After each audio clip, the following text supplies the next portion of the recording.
Okay, so this is the Flogcast week 2 for round 9. I'm Fyfie, and this week I'm once again joined by Paddlepop and Duckula. We have a new member though, and that is the Cat Wrangler. He's a Hawthorn supporter and he can't reveal his name because the Hawks have taken out an injunction. So, welcome guys. G'day. Welcome. Hello. Thanks everyone for listening last week, but how do we feel about last week's one? Big shout out to Jaden, who's our number one fan, who hasn't been able to stop talking about the initial podcast, obviously. So he was obviously pretty happy with the turnout, which makes me happy. Yeah, well, as long as Jaden's happy, he's a highly respected poster on Bay 13. All right, so first off, we'll start with the big Brad Scott game from Friday night, which was the match of the round in both probably, maybe not hype, but certainly in the result and all the events that happened with Nat Nui. So what's Duckula got to say about that game, being a West Coast supporter? How'd that make you feel? Well, outstanding. I think it's the first time in the Eagles' history that a game has been won by the Eagles from a kick after the siren. So it was genuinely a new feeling of excitement for most people at Subiaco. But I got to say, there's never been a more glaringly obvious difference in expenditure on football departments as in with these two teams. On one hand, you've got Lindsay Thomas, who likes to think that he can play for a free and then just got nothing on Friday night. And then you've got Adam Selwood, who quite frankly barely got touched, and he's setting up the winning play of the game. This is the difference between the two clubs, the professionalism. Our free kicks stick. Lindsay Thomas, obviously, in North Melbourne, not so much. I think the ending had our man Bosk flying a load of googat all over the TV screen. He was a bit overexcited about the result, seeing as the North went down. It was definitely a clean-up event at Subiaco. It was just it was dripping from the rafters, quite frankly. A legitimate boss likes this. Not a boo to be heard. We didn't get to spend the boos that we wanted because, generally when the umpires go off the ground at Subiaco, that's when the throats start to get sore and hoarse from the extended booing. But they escaped before, everyone was still jumping around about the whole Nic Nat thing. So it was a little bit of an empty feeling inside, even though, this fantastic win was there. I just didn't get my full quota of boos on. Yeah, and the Nic Nat Nui mark's only half of it. Like, it was just amazing to watch Selwood just go quack and then Brad Scott go crazy in the box. Just the reaction was, well, picture says 1,000 words, really. Well, I felt really let down that he delivered his conference like a gentleman with so much control. I raced home from the game ready to watch it, thinking, rubbing my hands together, and it just didn't deliver. It was a letdown, I got to say. Yeah, I was disappointed that there was nothing on that. I was expecting a meltdown. He clearly got a word spoken to him between getting down to the rooms and they're saying, "Don't embarrass the club again, Brat." I think Brad really left it at home, and so did North. They just really let the fans down. He didn't give the fans what they wanted. We wanted some whinging. We wanted some tears. And seriously, I was quite disappointed. Well, he was sick, wasn't he? He was apparently carrying a virus. Maybe he was a little bit off his game. Didn't have the energy to sook, although, admittedly, the North Melbourne supporters did more than make up for it on Big Footy. But yeah, Nat Nui was clearly the moment of the week. Nat Nui's mark, what can I say? It was special. He was 12 deep, seriously. He was coming from so deep, it was like watching a John Holmes movie. I, in fact, think it was so special that Nic Nat's mark could be considered a miracle. I've consulted Alter Rob. Together, Alter Rob and I have come up with the top 5 reasons why Nic Nat's mark was a miracle. Alter Rob was involved, so it's from God. The top reasons why Nic Nat's mark is a miracle by the Cat Wrangler. Nic Nat got so high that even Jeremy Howe was looking up. Nic Nat got so high, Brad Scott was too lost for words to whinge in the presser after. Nic Nat was so high that he got a bump from Buddy halfway up. Nic Nat was so high, he passed his pet duck, Adam Selwood, travelling south for the winner on the way up. Number 2, when he came back down, he claimed that he could see Gary Sr. reading his Bible from up there. And the number 1 reason, fellas, why Nic Nat's mark was a miracle was Nic Nat got so high that when he came back down, he had to self-report. Outstanding. So I think we can pretty much lay to rest that Nic Nat's mark was a miracle. What does everyone say around the board? Yeah, well, you just can't write that, can you? Honestly, you cannot write that. That's it. I think I remember reading a couple of posts about the whole joke. I hope we win by a high free kick to Shuey in the goal square.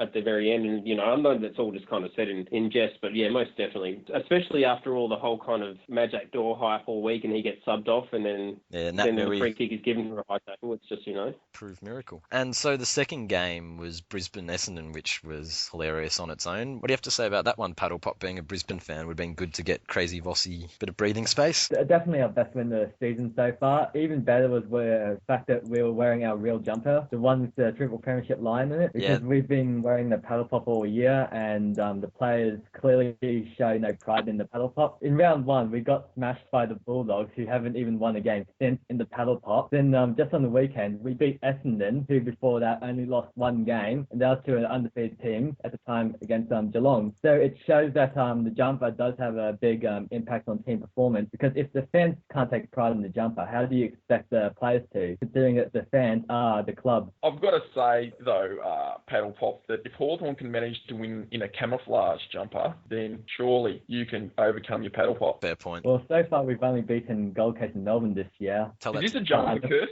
Is this an Essendon grey away strip curse jumper? Is that what you're trying to tell us? Big difference between a home jumper and a clash jumper. Like, we have to wear this monstrosity pretty much every week. But you lose almost every week. In Voss's first season, we made the finals even because we were wearing our real jumper, and ever since then we've changed and we haven't made the finals. Then it shows that jumpers make a big difference to team performance. The most important thing that we can take from this is someone needs to give the Demons a new jumper. I agree, and I think you'll get a lot of support from Plugger 35 on that one, Paddle. Yeah, yes, I agree with that. Certainly there is a higher power at work, and it's not just the umpires, it's bounce of the ball and moral victories. And how about Essendon and their drugs? Yeah, I bet they wish they could go back to the good old days when the only injections they got were from David Hill. I reckon when they finally strip Job of his Brownlow, he'll say, "I never thought I'd say this, but Hilly's injections hurt less afterwards than Dank's." It's actually quite amusing to watch, because it is karma, and that happened with the John O'Brien mark, because the more I look at it, the more the John O'Brien mark was over the line, and it got paid, and it helped Essendon lose the game. Karma's come out and biting them, and I just hope it doesn't stop this week. Hawthorn GWS, there wasn't a whole lot from this game really, and Hawthorn just did what was expected. I think the shining light that came out of GWS is just Jeremy Cameron.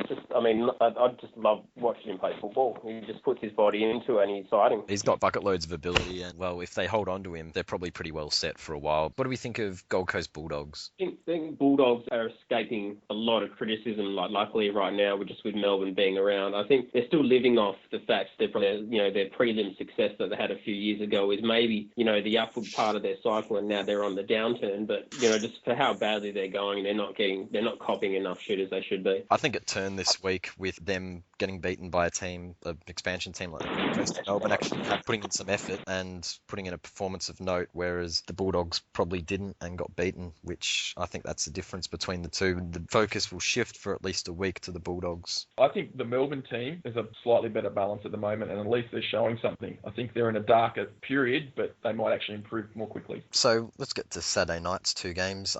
Swans versus Freo, 27 points up with 10 to go. You saw that, Duckula. What do you think? I could not, seriously. I got about 3/4 of the way through, and I thought if I'm going to spend hours of my time bored out of my brain, I'm going to watch it, so I turned it off. It was deplorable. I know probably being I know at the end of a game when you're a fan of either of those teams, and it comes to draw, you get that empty feeling, and it's a little bit more exciting for neutrals to watch, but I just couldn't stomach it after 3/4. No one felt a little tinge in the old heart muscle for the homecoming for the most boring coach in the history of the league. Oh, Rossi Lyon. Well, I think Ruse loved it in the box. Ruse watching a game like that would have been like Bruce McAvaney watching Cyril and Jetta run down the wing on grand final day. You know what I think of when I hear Paul Ruse commentate a Sydney game? I don't know if you ever went to a high school where a teacher had a child that went to the same school, and they never had a bad thing to say about them, regardless of how bad they were. I get that feeling when Paul Ruse commentates a game. Can't say anything negative about the Sydney Swans. Collingwood Geelong was an absolute cracker to watch. Seedsman well and truly arrived for the rest of the public. B13's known it for a long time, but it was good to see him get involved, kicking a goal in the third that really lifted him. Serious question. His legs look twice the size of his torso. He just looks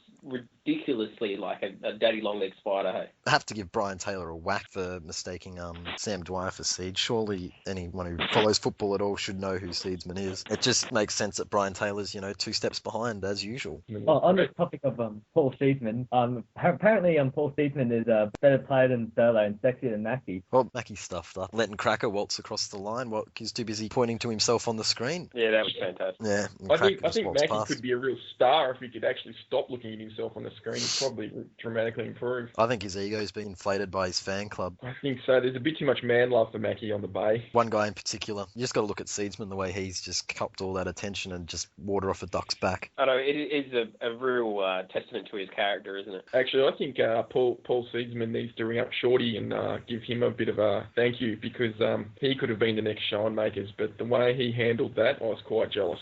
He delivered him from the bait hands, that fella. He could have been. The difference between Seedsman and Schoenmakers, though, is that Seedsman was anointed by Short, whereas Schoenmakers was anointed by Hodgepodge, and we know how those usually end.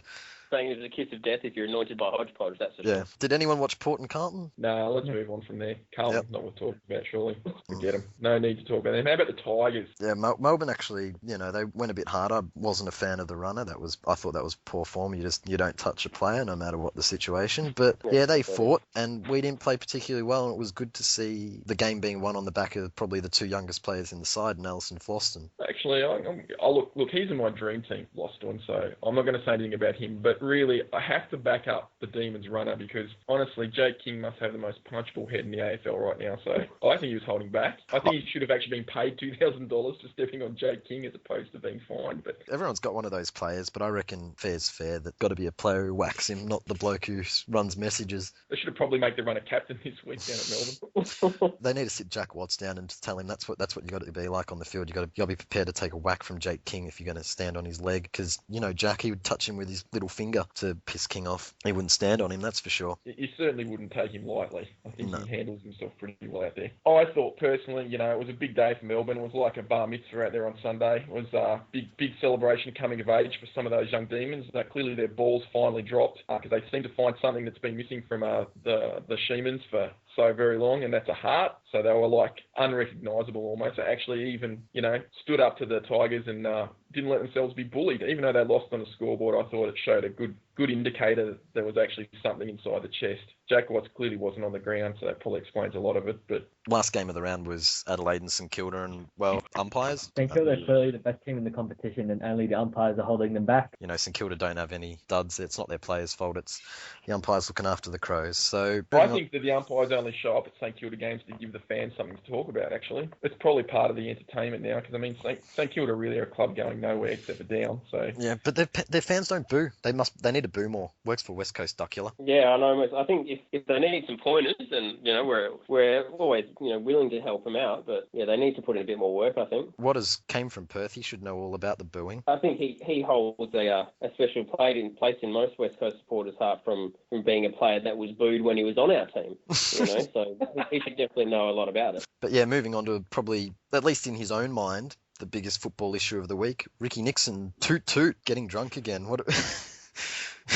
What do we have to say about that? Can there be anything more apt than the tooting, reference to the train wreck that is his life at the moment? He thought, that would work with the police, just let him know. Yeah, he pulled himself over. Just like, most normal blokes spend the first 30 years or so of their life kind of stuffing around, chasing tail and getting drunk and making poor decisions. He seems to be doing most of that in the last 30 years of his life. He's an enigma to me, Ricky, actually. Everything about him's back to front. I mean, seriously, I've got to go with you there, Duckula. He's the ugliest man that ever lived. He's testament to the powers of cocaine because seriously, that man would still be carrying his V plate if it wasn't for that drug. I mean, for instance, St Kilda, if you had something that small in your trousers, in your tool bag, I mean, really, you'd need cocaine to get laid as well, wouldn't you? I mean, it's just an off-field supplement when you think about it. This might be needed to be the performance outside of the field. Personally, although I'm not completely against Ricky's choice in women, I think he's done all right for himself for the ugliest man in the world. But yeah, that bit about supplements, it's just an off-field supplement. Then Essendon really should get onto that because they're willing to try anything to increase their performance, and why should that stop on the football field? Yeah, that's a good call, actually. Maybe we could all go around to Ricky's house and try and pick up our performance, because that guy, for an ugly man, is getting laid way too much. I am jealous. I'm bitter. I mean, that guy, his head, like a half-shot minty. How about Harry O? That was the best bit about Geelong and Collingwood on the weekend. Harry doesn't like fat people. No, look, he was Bob, Harry. He practically won the game for the Pies. Yeah, it was brilliant. And best part, he won the sledging as well. Yeah, we give him a lot of crap, but he's clearly better on field than he is on Twitter. Seriously, I thought Girly Face Hawkins was going to cry at the end of the game. That was a precious moment for me. I loved it. He'll cry like someone on The Biggest Loser. That could be a future career move for him. But yeah, something else that cropped up during the week, and I thought this one couldn't really be missed at all, was Collingwood putting aside up to $1 million a year to have their own television channel 24 hours. That's $1 million. That's out of the equalisation fund. I reckon North would kill for $1 million. But with the extra, that's filling 24/7 content all year. That's tough when you're only playing once a week. And I've seen the club; it's not that good. It's maybe tips on how to cut the Centrelink queue, how to make it go quicker, how to have the best Collingwood jump in the Centrelink queue, that's Collingwood sticker on the back of the stolen Commodore. Well, Cops has been running for 20 seasons now, so that's a pretty good way to fill in time, but Get a wealth of, obviously, CCTV footage from train stations throughout the state. Hopefully, that would fill up a fair bit of time for them, and would be, it would be like seeing yourself on TV anyway, There's a Victoria Park station. Are you trying to say that Cops is kind of like doubling as a kind of fan watch, Fyfie? Well, I'm sure many of their fans could relate to it and be like, and see some, distant relatives, or, it could be educational in that if you don't want to get caught, don't do that. Yeah, how not to get caught. Don't run from crime. Yeah, Seriously, there's got to be some great footage of Shaw and his mates running from crime scenes. We've obviously got some great history there. The police surely have got a bit of footage of the Pies boys. What do you reckon? I reckon Heath Shaw and Didak in the car, when he crashed the car, that screams waiting for a mate. I think clearly Cops is obviously the go for the Pies channel. So anyway, on the Bay, what threads have been catching your eye? Bay 13 footy fan card. There's now 6 left. That's been an impressive one, particularly with... I'm just waiting, but when does Fat Dan from West Coast going to be a collect card? Yeah, he needs one. I still think right in front of me guy needs one too. And Teach crying. How about that Catwoman? She's clearly on medication, needs medication. Something's wrong there. Isn't it a dude? You're kidding me. Duckula said last week it's a dude. It's like the Boy George of football fans. Yeah, no, that's a dude, isn't it? God. That's going to keep you up tonight. But yeah, the other one, which I think everyone needs to look at, there's two. One, Joel Selwood in the back of the cab, the video, the Fyfie ad. If anyone hasn't seen that, that's certainly worth a look. Yeah, it's outstanding. And also another one that I think's come along quite nicely is the Paul Roos speak. I only read that just before I came on tonight, and I thought it could have started off a little bit better, but it didn't. But then as I got a bit further down, I think it started off by Royals, and I started reading it in his voice, and it actually sounded like something that he would say. Flog of the week. I think we discussed this prior, and I think we're pretty unanimous in who it is. Who wants to name the shame? I think we didn't even need to say his name. I think everyone knows clearly who the flog of the week was. Definitely Jack Attack. I did read that Bay 13 Jobs one, and him getting owned by, I think it was Cardinia Park, was pretty funny. Yeah, that was probably the highlight. The two that he made, the May premieres and the Occupations one, where it took about 5 posts in each one to really turn back on him, and probably summed up his week, I'd say. I think that Duckula came across a document leaked directly from AFL House this week. That's correct. I've got quite the scoop this week, and it stemmed from my usual Tuesday morning hobby of going through bins outside of people's houses, and I stumbled across quite the document showing where Andy D has been spending a fair bit of money lately, and it would appear that the Daily Bell Bakery in Paran has been receiving a fair bit of funds from him, and he's a big fan of the Baker's Dozen custard horn deal. If you buy 12, you get 13 free. Quite the scoop, let me tell you. That's amazing, considering that Dimitri is on such money. He will go for he will still go the get one free. Oh, definitely. Look, he recognises value when he sees it, and he'll take, especially when it comes to custard. Also, we received a bit of feedback, didn't we, last week? I've got one that came in from this one's all the way from the Vatican, from Rob at the Vatican, and just to say that he's forgiven us for our comments last week. Thanks, Rob. But that being said, I thought we were fine, and